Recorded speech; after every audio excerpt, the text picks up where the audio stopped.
Yo, what's good everyone?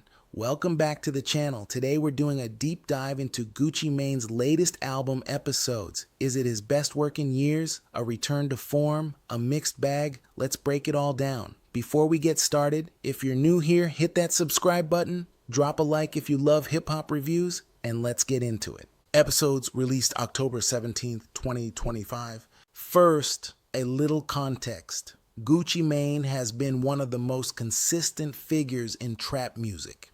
This album marks his 17th full-length release. What's interesting here, Episodes works as both a musical project and a companion to his new book, also titled Episodes, that explores his life, mental health, career, and evolution. So instead of just another drop of trap bangers, there's a little more weight behind this one.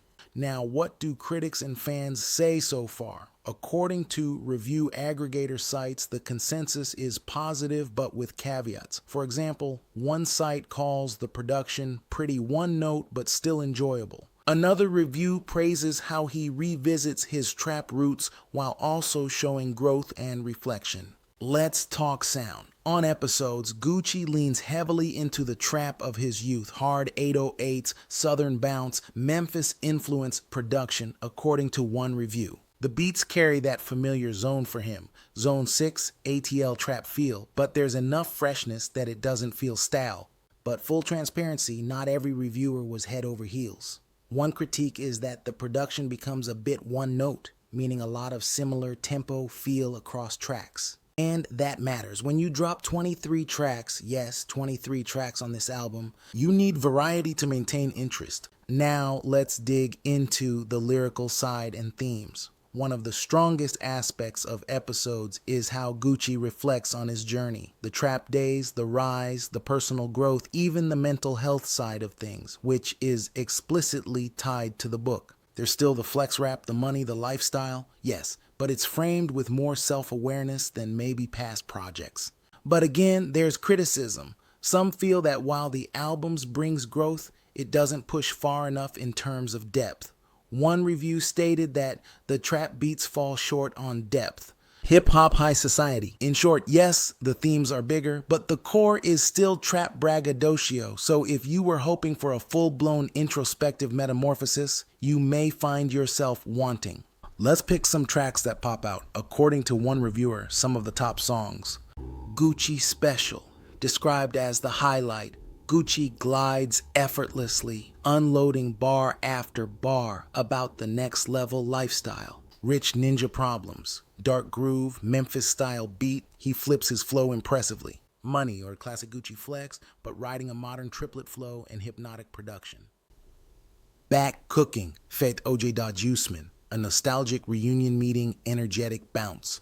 In terms of features, yes, there are some, OJ Juiceman, Sexy Red, Bossman D-Lo, among others. But interestingly, Gucci mostly carries the album solo. That gives it a unified feel, but also means less guest star variety. One thing to mention, the album clocks in at 23 tracks. That's a lot.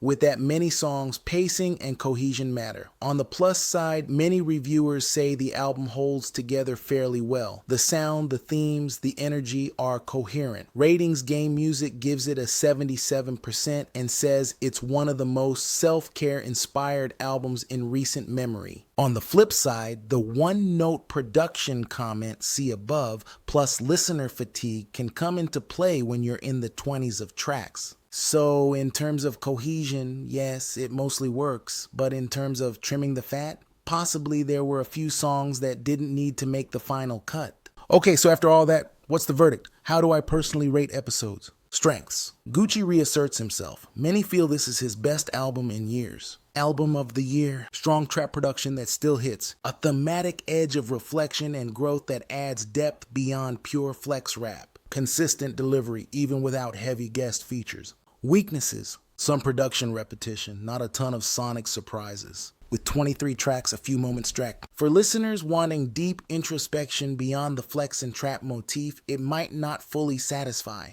My rating, I'd give it to 8 out of 10, a very solid album. If I convert that to a YouTube grade, maybe a B+. According to reviewers, Ratings Game Music gave about 77%.